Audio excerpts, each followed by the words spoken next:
Bonjour à tous et bienvenue sur un nouvel hors-série. Et ouais, on n'arrête pas le progrès. Cette fois-ci, deux nouveaux Marvel Treasury en facsimilé et en version anglaise. Superman versus The Flash, dessiné par Carmine Infantino. Et les Secret Origins super vilains. Yes. Avec en couverture Superman, Luthor, le Joker, Batman, Flash, Captain Cold. Et voilà. Et puis le docteur Sivana, Shazam, Sinestro, le gaucher, et, Green Lantern, Cheetah et Wonder Woman. Voilà, chacun a son ennemi attitré, hein, en tout cas le plus connu. Est-ce que dans ce numéro, il y a tous les super vilains qu'on nous présente sur cette couverture? Ma réponse est non. Je crois même qu'il y en a d'autres. En tout cas, il n'y en a pas autant. En tout cas, voici à quoi ça ressemble. Vous avez ici le menu. Alors, est-ce qu'ils vont l'éditer en français? C'est une excellente question. Vous pouvez voir en page 1 le Joker qui nous fait une petite introduction sympathique. Donc, on démarre sur lui quand même. Donc, si je dis pas de bêtises, oui, il va en manquer des. Et nous avons Batman et Robin et Red Hood, qui n'est pas sans nous rappeler ce qu'on nous avait raconté. Je crois aussi dans Killing Joke, si je dis pas de bêtises. Il me semble que c'est dans Killing Joke. Vous me le confirmerez, où on apprend que Red Hood n'est autre que le Joker, ou en tout cas quelqu'un qui s'est fait passer pour Red Hood, qui aurait mis le casque de Red Hood et qui aurait fini dans une bassine de produits chimiques. J'ai un petit peu oublié de regarder, d'ailleurs, vous voyez, on retrouve ça. Ça, c'est Alan Moore le reprendra dans son album. Par contre, je me posais la question de qui dessinait et est-ce que c'est précisé? Je ne suis pas sûr que ça le soit. C'est précisé ou c'est pas précisé? Pour moi, c'est du Carmine Infantino, mais je ne voudrais pas dire de bêtises. Écoutez, j'ai pas le nom des dessinateurs et des artistes, donc il n'y a pas de super page comme les autres Treasury. C'est un petit peu tristouné. Là, on passe à Lex Luthor, donc ça va être une aventure de Superman. Oh, surprise! Voilà, une aventure de... non, même pas de Superboy, je dis une bêtise. Et j'imagine qu'on va raconter dedans des origines de Lex Luthor. Alors, je vous avoue que celui-là, je ne l'ai pas lu, puisque je viens de l'avoir il n'y a pas longtemps. J'étais assez curieux et je me suis dit, ouais, tiens, vas-y, on va essayer. Mais oui, en tout cas, d'un Lex Luthor, est-ce que c'est le même... Il y a Crypto, là. Est-ce que c'est le même que le Lex Luthor? Parce que vous savez qu'il y a les histoires de Terre 1, Terre 2. Est-ce que là, on est sur la Terre 2? Parce que je crois que ça serait ça, on serait sur la Terre 2. Donc, la Terre du Golden Age. Et, si je ne dis pas de bêtises, les spécialistes d'ici Comics nous le diront. Là, c'est le Captain Cold, qui est un ennemi de Flash. Là, c'est du Carmine Infantino. Et ouais, alors là, on l'a justement le nom des artistes.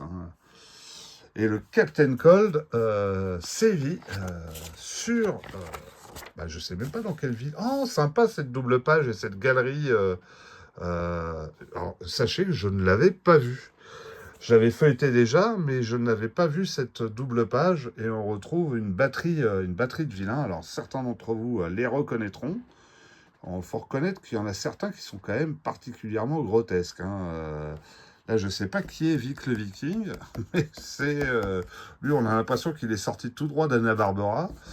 Voilà, là, c'est le méchant de Shazam, enfin, du premier Captain Marvel. Là, c'est pas Tante May, je ne sais pas qui est cette dame. Si vous le savez, vous le mettez dans les commentaires. Je suis certain d'ailleurs que ça va vous amuser de mettre les noms dans les commentaires. Là, on reconnaît Poison Heavy. Le gars derrière, il a le pantalon déchiré, je sais pas qui c'est pas le docteur Banner. Là, c'est l'épouvantail. Captain Cold. Celui-ci me dit absolument rien, je dois dire. Captain Boomerang, je crois que c'est ça. C'est des ennemis de Flash, mais je sais plus qui c'est lui. Ah, c'est pas si, c'est l'équivalent du Joker, mais dans l'univers de Flash. J'ai oublié son nom, Mark Hamill s'en souviendra. Zoom, le maître des miroirs, le Joker, et puis tout un tas. Lui qui a un nom imprononçable, Lex Luthor, enfin bref, voilà. Donc Flash, il est à fond là-dedans aussi, hein, faut dire ce qui est. Et puis après Flash, on passe au méchant de Shazam que je vous ai présenté tout à l'heure et qui s'appelle, comme j'ai pas la mémoire des noms, qui s'appelle Dr. Sivana. C'est ça, le vilain Dr. Sivana. Là, les dessins sont vraiment Golden Age à mort. Hein, Oh, c'est marrant, il y a une grenouille qui parle. c'est pas Kermit quand même. Et voilà. Et puis on finit sur cette espèce de cow-boy à cheval. Alors j'ai pas compris. Alors Man of Tomorrow, c'est Superman ça, non? Non, je dis une bêtise. Et lui, il s'appelle comment? Terraman. Waouh, les origines de Terraman. Par contre, le style, je le reconnais tout de suite. Le style du dessin, ça doit être du Neil Adams, à coup sûr. Et c'est du Neil Adams, mais pas que, du Dick Dillon. Ça, c'est un dessinateur que je ne connais pas du tout, ça ne me parle pas en tout cas. Et si vous le connaissez, n'hésitez pas de le mettre dans les commentaires. Hein. Et puis voilà quoi, il manque tous les autres. Et on finit sur ça en quatrième de couverture, qui rappelle ceci en quatrième de couverture aussi. Très rapidement, le Flash, Superman versus Flash. Ouais, alors là, c'est un peu la déception aussi, parce que je m'en étais fait une montagne. Évidemment, ça avait été publié chez Sage Édition à l'époque. Moi, je ne l'avais pas. Et je m'attendais à des choses sur ce format-là, avec des pages un peu plus percutantes, un peu plus grandes, des dessins un peu plus grands. Et en fait, tout est vraiment... pourquoi faire finalement Marvel Treasury dans un grand format avec des petites cases? Ça, je ne sais pas. Donc la question est de savoir qui est le plus rapide entre Superman et Flash. L'éternelle question qui est soulevée dans beaucoup de séries ou de fiction, même hors Marvel ou DC, puisqu'on en parle aussi dans des séries télé ou des films. Je pense notamment à un épisode de Lost où on soulève la question. La réponse n'aura pas lieu dans cet ouvrage. J'en suis navré et désolé, puisque Flash et Superman feront un match nul. Il y a juste cette grande page qu'on a là, sur la forteresse, à l'entrée de la forteresse. Donc c'est un descriptif de la forteresse, vous voyez.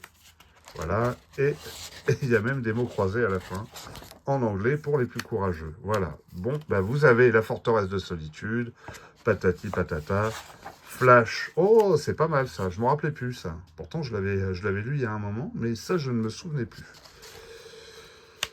Là, c'est Ross Andru et Mike Esposito qui sont sur le coup.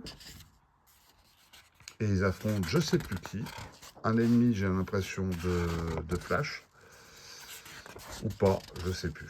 Enfin bref, c'est marrant parce que je me souvenais plus qu'il y avait 2 épisodes. Encore, c'est le résultat des mots fléchés, mais en anglais. Hein, on peut tricher quand même un peu.